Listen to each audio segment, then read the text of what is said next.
While the people out there are fighting for food, while the people out there are fighting for their life and try to fight with each other for something, either power,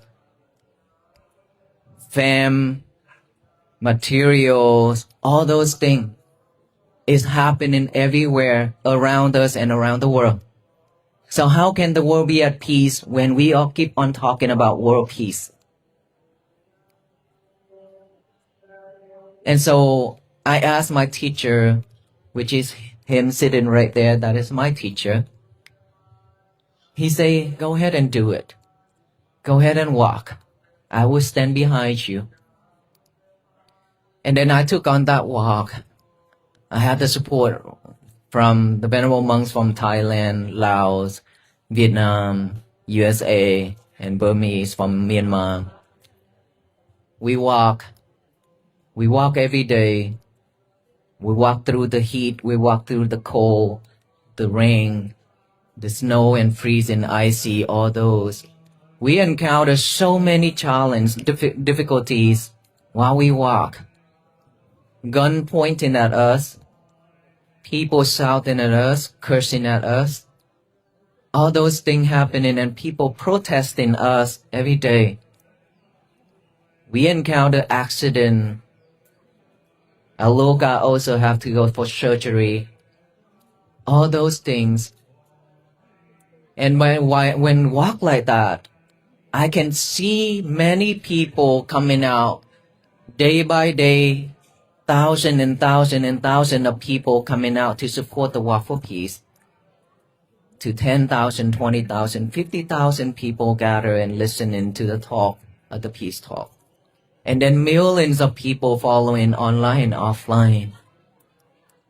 That tells me because of deeply suffer, people suffering so much for decades and they don't know how to solve it, how to get out from it, how to have peace for themselves. For that reason, when they hear about this movement, they came out to support. They came out to walk with the venerable monks, join together like that. And so we keep on walking every day. We can see people from knowing nothing about Buddhists, people from different religions, different background, different skin color, different languages. But we are all can gather together in a vacant land or under the roof. Different faith, all those. We can come together and listen into the peace, practice meditation. That is harmony, that is unity. That is what the world needs.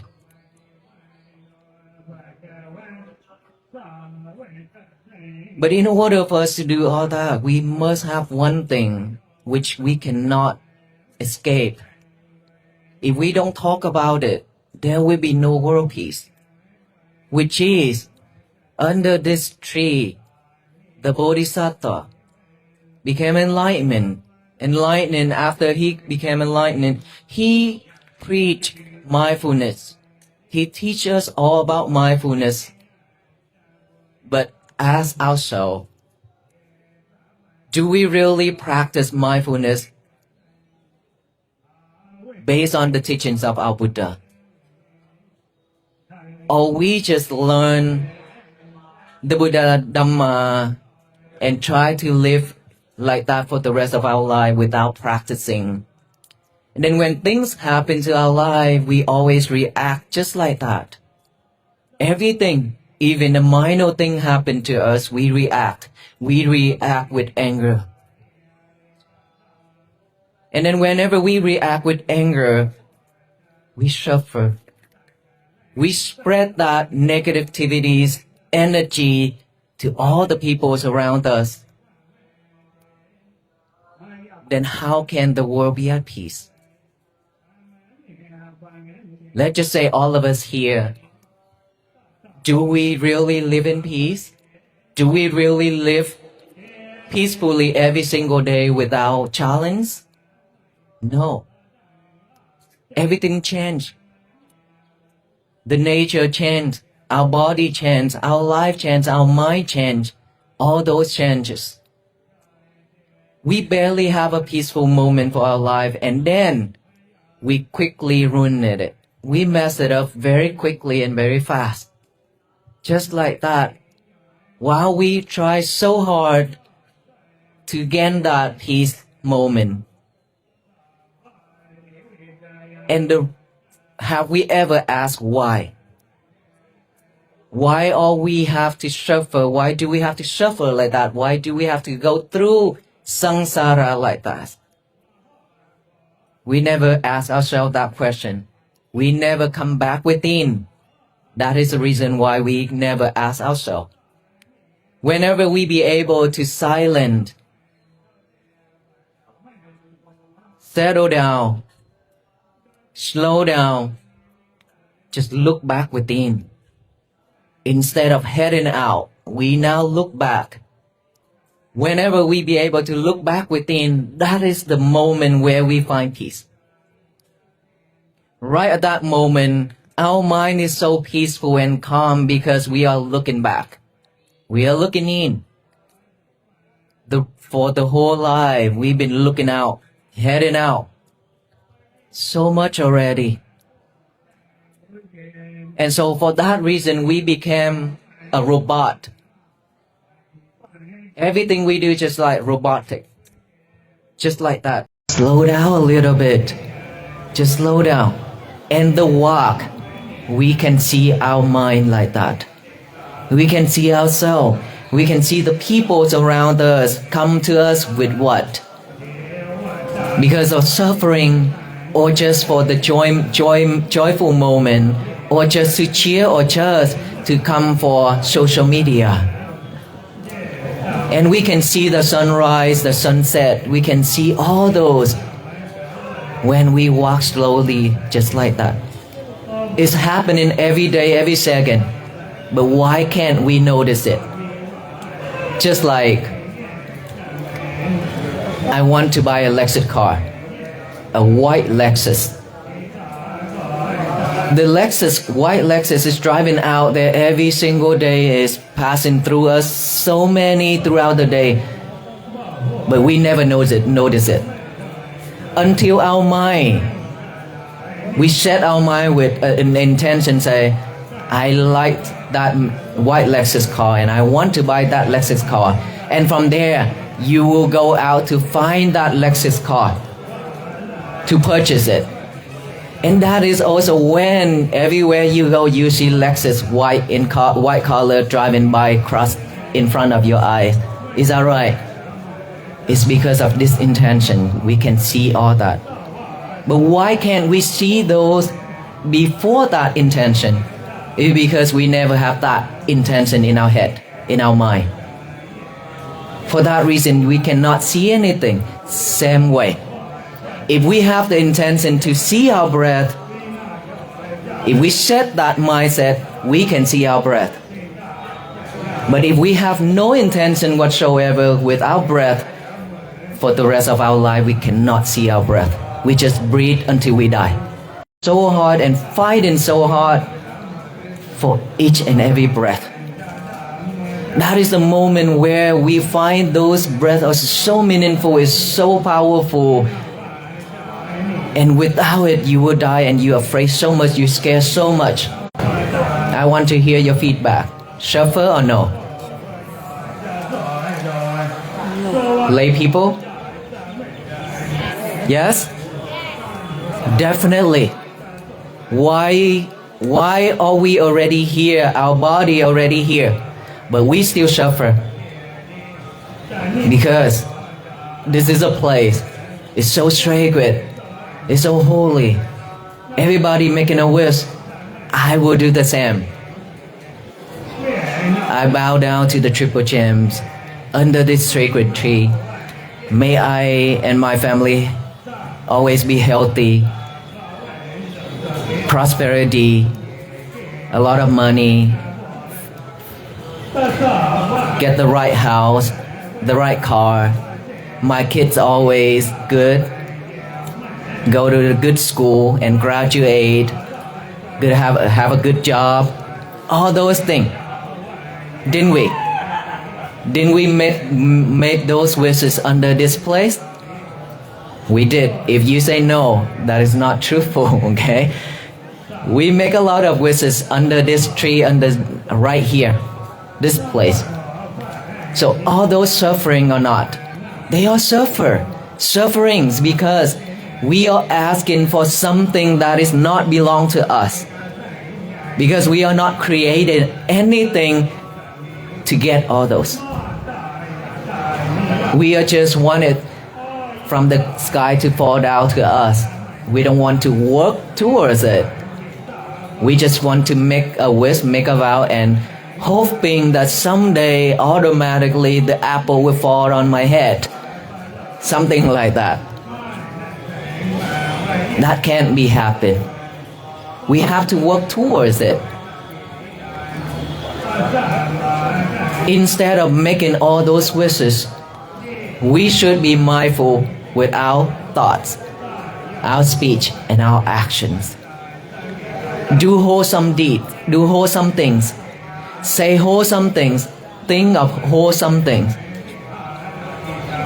Do not think and say and do unwholesome things. And if we be able to practice mindfulness every single day like that, our life will be changed. How?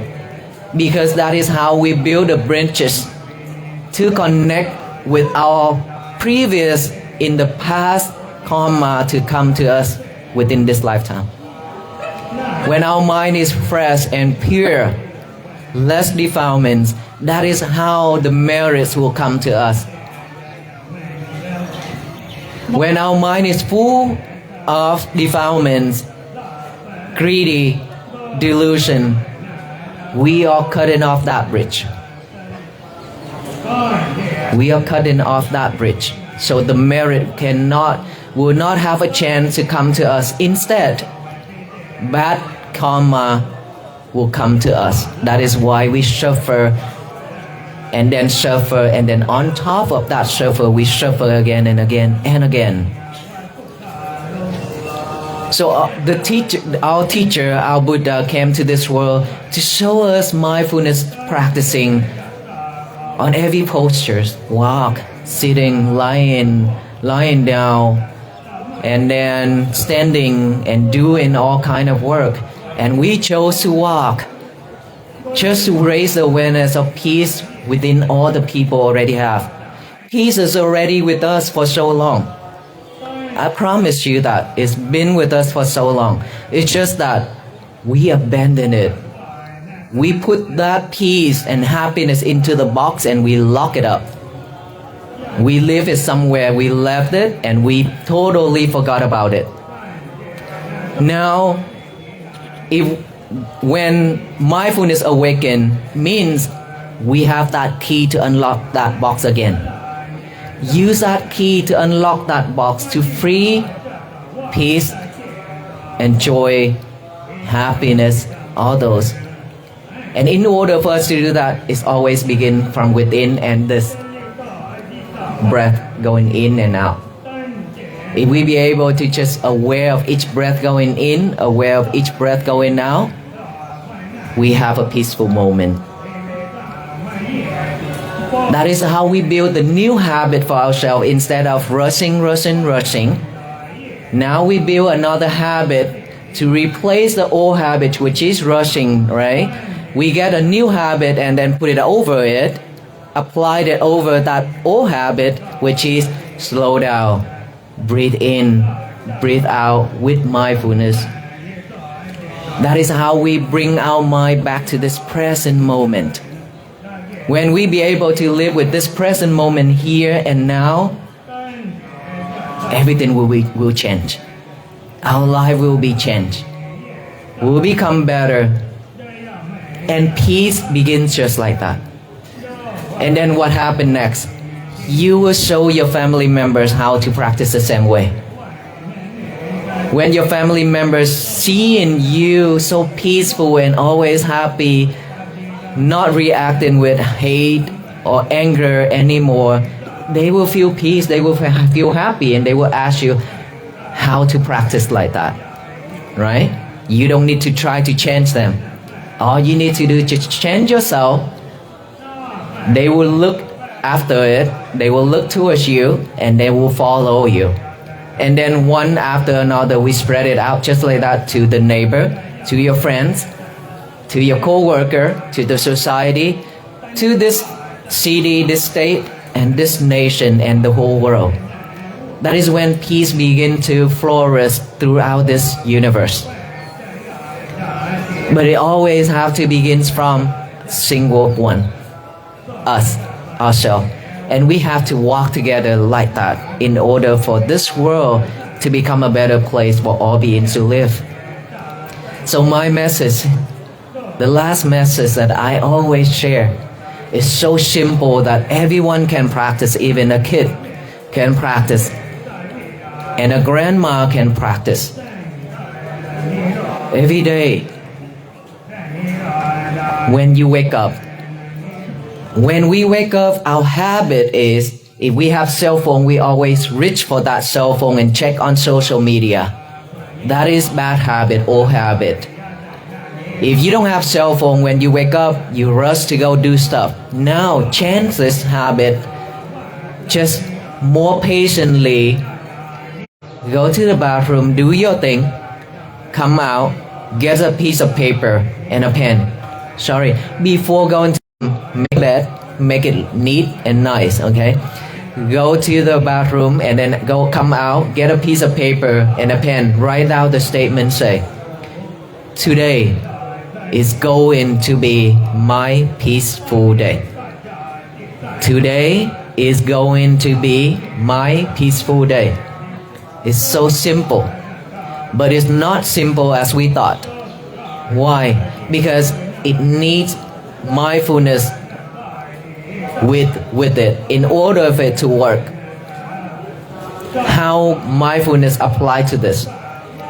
When we write that statement down, today is going to be my peaceful day, we are writing a lot. But when we write, now you pair your mind with your hand already to write that down, pairing each other. After that, read it over and over with our eyes silently by looking at this letter. Today is going to be my peaceful day. Today is going to be my peaceful day. Read it over and over with our eyes. Now the eyes and the mind are pairing with each other. Mindfulness is right there. After that, use your mouth. Say, but my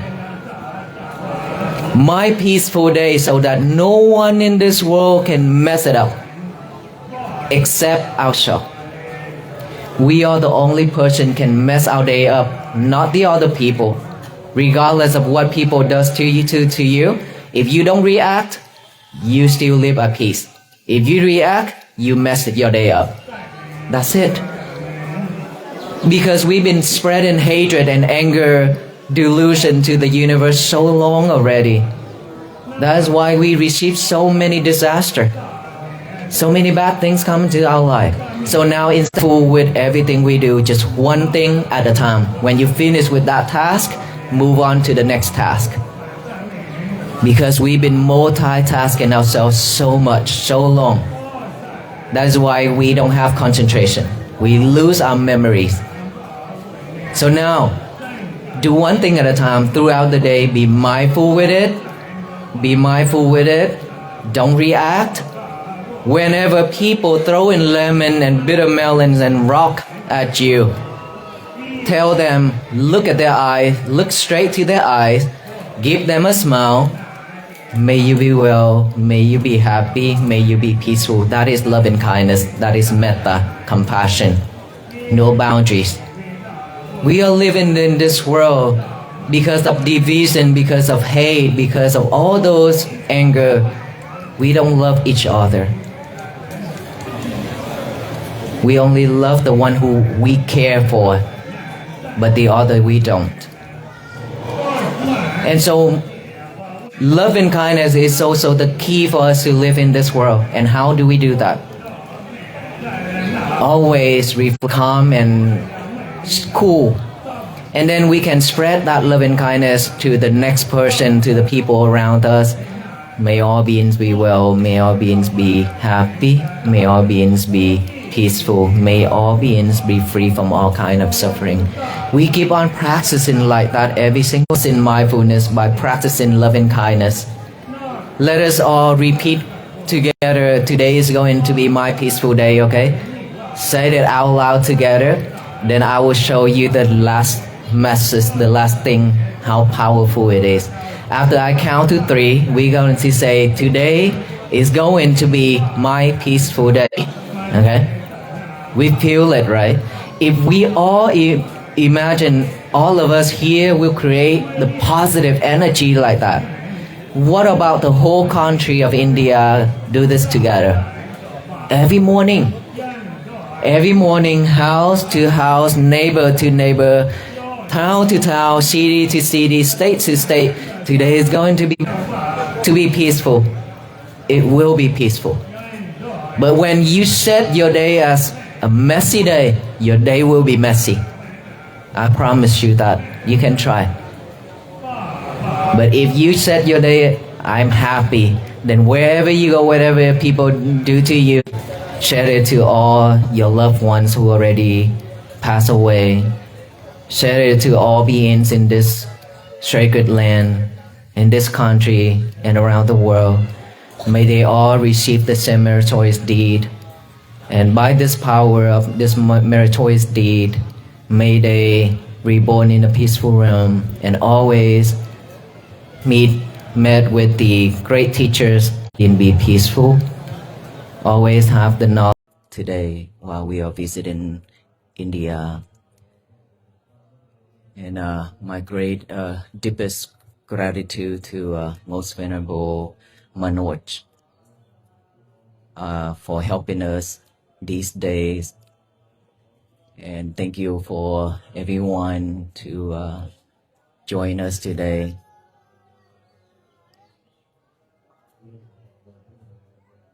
I still remember 11 years ago when I first visited to Bodh Gaya. Under this sacred tree over there that side, I kneel down and made a vow. I made a vow to do something to support the Buddha Sasana because I've seen the Buddha Dhamma is going down and is fading and is changing each and every day. So I often ask myself as a Buddhist monk, what can I do to support the Buddha Sasana besides learning and practice and serve the community around me? By that time, I didn't have the ability, I didn't have a chance to go to Buddhist countries to study like other monks. I just stay at the temple in Fort Worth, Texas, USA. And then when I get a chance to come here and then under the Bodhi tree, I keep on asking myself that question.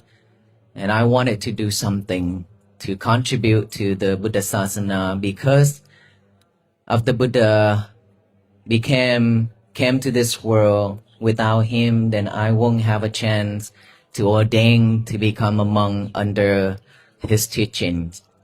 For that reason, under this sacred tree, I made a vow to build a Dhammacharya project to encrypt all the teachings, Tipitaka, in different languages on stone to preserve and to propagate the Buddha Dhamma all over the world in the future.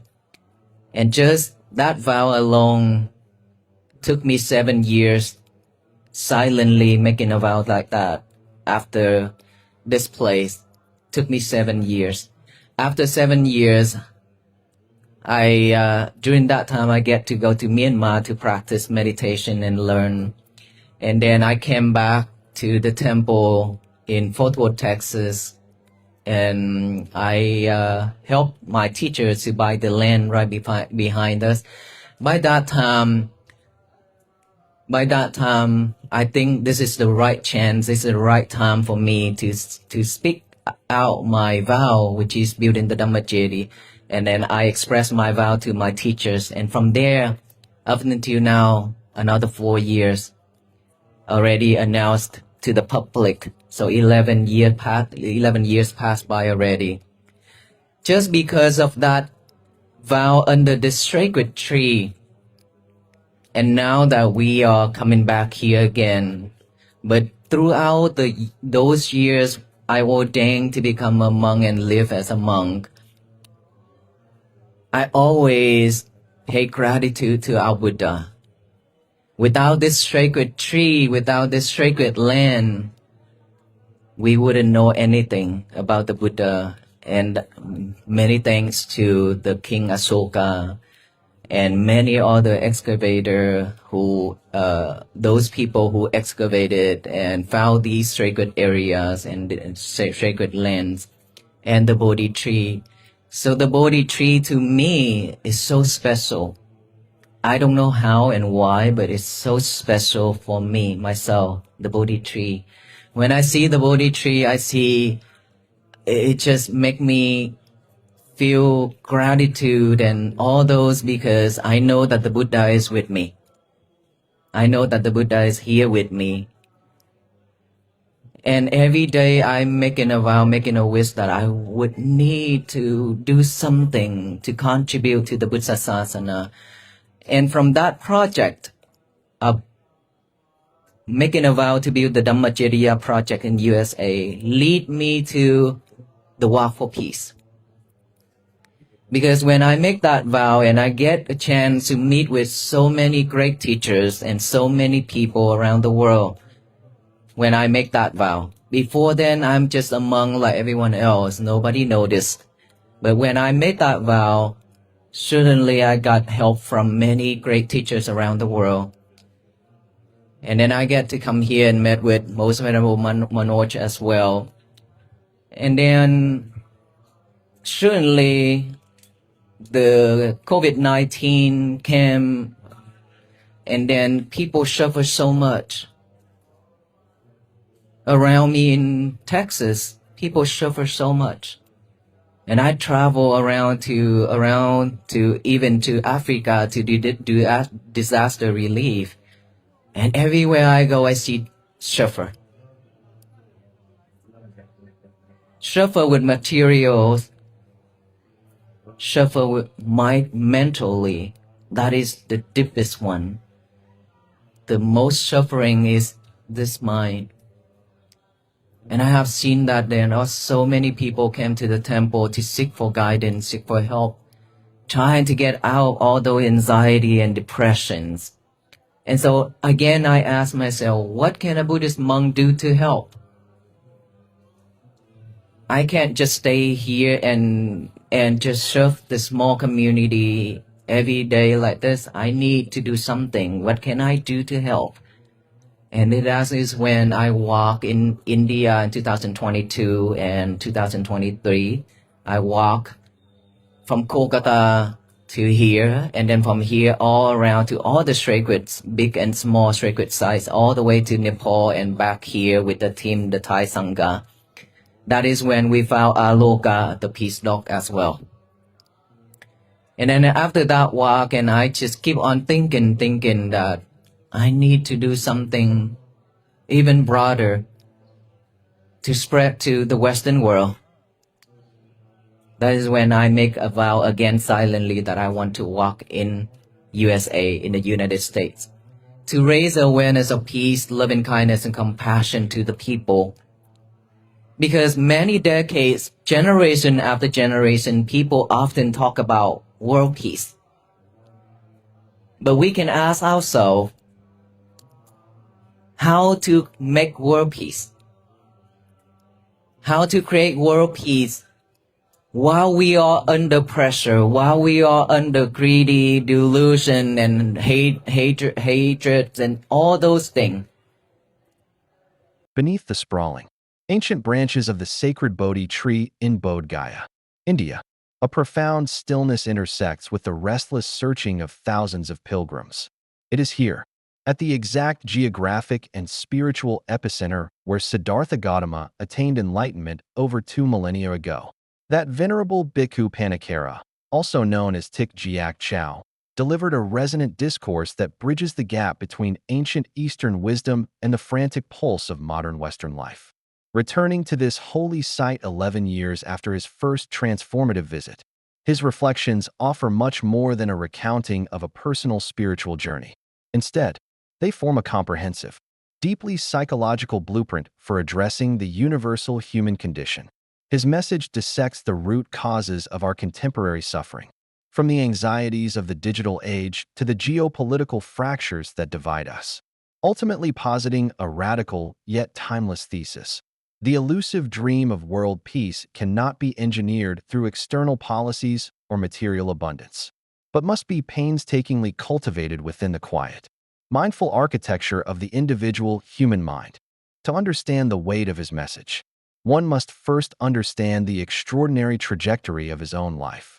A path initiated by a singular, silent vow, a concept known in Buddhist philosophy as adhina. 11 years prior, standing as an unknown monk from a temple in Fort Worth, Texas, he looked upon the fading influence of the Buddha's teachings in a rapidly changing world and asked himself a fundamental question: what can I do to support the Buddhist sasana? His answer was not a fleeting wish, but a definitive resolution. He silently vowed to create the Dhammaseddha Project, an ambitious endeavor to engrave the entire Tipitaka, the vast collection of Buddhist scriptures, onto stone in multiple languages. This was not merely an act of preservation, but an act of profound, forward-looking compassion, ensuring that the wisdom of liberation would endure for future generations. For 7 years, he harbored this vow in silence, cultivating his own practice in Myanmar and America, demonstrating the immense patience and energetic effort, Khanti and Virya, required of the Bodhisattva path. When he finally announced the project, the universe seemed to respond. This internal resolution catalyzed an extraordinary physical manifestation, the Walk for Peace. Embarking on a grueling pilgrimage across India, Nepal, and eventually the United States, he and a diverse sangha of monks faced the extremes of nature and human hostility. They walked through blistering heat, freezing snow, and torrential rain. They encountered people shouting curses, faced the terrifying threat of pointed guns, and navigated daily accidents, including a necessary surgery for their beloved mascot, Aloka the peace dog. Yet, they kept walking. This journey was not an escape from the world, but a direct, unflinching engagement with it, serving as a moving testament to the enduring power of a mind anchored in a resolute, compassionate vow. As Venerable Pannakara traversed the globe, from the vast landscapes of America to disaster relief missions in Africa, he bore witness to the pervasive reality of dukkha, the fundamental Buddhist truth of suffering. He observed that while physical deprivation and material scarcity are profound, the most insidious and agonizing form of suffering is mental. In a world characterized by unprecedented technological advancement and material wealth, humanity finds itself gripped by an epidemic of anxiety, depression, and existential dread. People are suffering deeply, caught in a relentless cycle of striving and reacting, yet they lack the tools to extricate themselves. The Venerable points to a poignant irony in how even spiritual seekers approach this suffering. Beneath the sacred Bodhi tree, a place synonymous with the ultimate relinquishment of worldly attachment, pilgrims arrive with laundry lists of material desires. They bow to the triple gem and fervently pray for wealth, career success, a new house, a luxury car, and academic achievements for their children. He gently but firmly deconstructs this approach, highlighting it as a fundamental misunderstanding of reality. These transactional prayers are rooted in tanha, craving, and attachment. We desire the fruits of success to simply fall into our laps without doing the necessary work to cultivate them. In the Buddhist framework of karma, this is a spiritual impossibility. Merely wishing for external conditions to align with our desires does not extinguish suffering. It perpetuates it. We are asking for things that do not inherently belong to us, expecting a magical intervention while remaining tethered to the very greed and delusion that cause our distress in the first place. If looking outward and begging the universe for material salvation is a flawed strategy, what is the alternative? The answer, the Venerable asserts, lies in sati, or mindfulness. He introduces a powerful metaphor to illustrate our chronic lack of awareness. We possess, he suggests, a box of peace that has been with us our entire lives. Yet, we have locked this box, abandoned it in a forgotten corner of our consciousness, and lost the key. Instead of living, we operate like robots, entirely reactive to external stimuli. We speed through our days, fighting for power, fame, and material goods, blind to the beauty of a sunrise or the simple miracle of our own breath. To explain how we can reclaim this awareness, he offers the profound analogy of a white Lexus. A white Lexus might pass you on the street dozens of times a day, entirely unnoticed. However, the moment you form the intention to buy one, your mind undergoes a radical shift. Suddenly, you see white Lexuses everywhere. They cross your path constantly, not because there are more of them, but because you have activated your mind's intention to perceive them. This psychological phenomenon perfectly encapsulates the practice of mindfulness. If we have no intention to observe our breath, we will go our entire lives simply breathing to survive, completely unaware of the life force sustaining us until the terrifying moment it begins to slip away. But if we consciously set the intention to observe the breath, to watch it enter and exit, to feel its subtle rhythm, we unlock the box of peace. In that specific, deliberate moment of inward looking, the mind settles. The frantic heading out ceases, replaced by a profound, grounding stillness. Cultivating this intention, however, requires actively dismantling the deeply ingrained habits of our modern, hyperconnected existence. Venerable Pannakara provides a deceptively simple, yet incredibly potent, morning practice to rewire the robotic mind. He observes that our default setting upon waking is to immediately reach for our smartphones, instantly plunging our fragile morning consciousness into the chaotic stream of social media, news, and the demands of others. To break this cycle of instant reactivity, he prescribes a new routine. Upon waking, do not touch the phone. Move with patient, deliberate slowness. After attending to morning hygiene, take a physical piece of paper and a pen and write a single declaration. Today is going to be my peaceful day. This is not mere positive thinking. It is a profound exercise in unifying the mind and body in the present moment. When you write these words, your mind and your hand are paired. When you read the words silently, your eyes and your mind are paired. When you speak the words aloud, today is going to be my peaceful day, you are engaging your body, speech, and mind in a unified act of wholesome intention. By doing this, you are taking radical ownership of your internal state. You are acknowledging a profound psychological truth. No one in the world has the power to ruin your day except you. External events will happen, people will act poorly, circumstances will go awry, but the suffering only arises when we react with anger, frustration, or hatred. If we abandon the modern disease of multitasking, choosing instead to do one thing at a time with full, undivided attention, we build a fortress of concentration and equanimity that external chaos cannot penetrate. Yet, establishing this internal peace is only half the battle. What happens when this newly cultivated tranquility collides with a world that is often hostile, bitter, and aggressive? Here, the Venerable transitions from the practice of mindfulness, sati, to the active projection of loving kindness and compassion, metta and karu. He uses a visceral image, people throwing lemons, bitter melons, and rocks at you. In our ordinary, reactive state, our instinct is to throw rocks back, perpetuating the cycle of violence and suffering. The Buddhist response, however, requires a radical paradigm shift. When faced with hostility, the instruction is to look straight into the eyes of the aggressor, offer a genuine smile, and silently project the thought, "May you be well. May you be happy. May you be peaceful."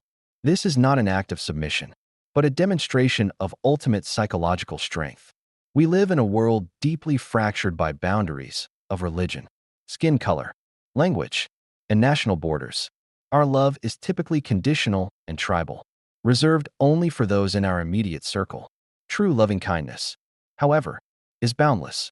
It is the recognition that the person throwing the rock is suffering, acting out of their own deep-seated dukkha, by refusing to react with hatred, and instead generating a pure wish for their liberation from suffering. We stop the momentum of negative karma. More importantly, maintaining wholesome thoughts, speech, and actions builds the necessary bridge for past positive karma, merit, to reach us in this lifetime. Conversely, a mind polluted with greed, anger, and delusion burns that bridge, ensuring that only the consequences of our negative actions will find their way to us, layering suffering upon suffering. Ultimately, Venerable Bhikkhu Pannakara's discourse at Bodh Gaya is a clarion call for individual responsibility in the face of global suffering. We cannot engineer world peace through treaties or economic systems as long as the individuals composing those systems remain slaves to their own greed, hatred, and delusion. The transformation must begin from within, starting with a single, mindful breath and expanding outward. It begins when an individual, anchored in the present moment, stops reacting with anger and starts emanating peace. This individual peace inevitably influences the family. A peaceful family transforms a neighborhood. A mindful neighborhood influences a city, a state, a nation, and eventually, the entire world. This is the ultimate walk for peace, a journey measured not in physical miles, but in moments of sustained awareness and boundless compassion. As his speech draws to a close, he invites the audience to practice this expansive love through the traditional act of patadana, or the sharing of merit. He asks everyone to channel the positive, peaceful energy they have generated under the sacred Bodhi tree and radiate it outward to their deceased loved ones, to all beings residing in the Holy Land, and to every corner of the universe. It is a breathtaking vision of interconnectedness, a reminder that through the simple, daily commitment to declare, "Today is going to be my peaceful day," we possess the profound capacity not only to liberate ourselves, but to become active architects of a truly peaceful world.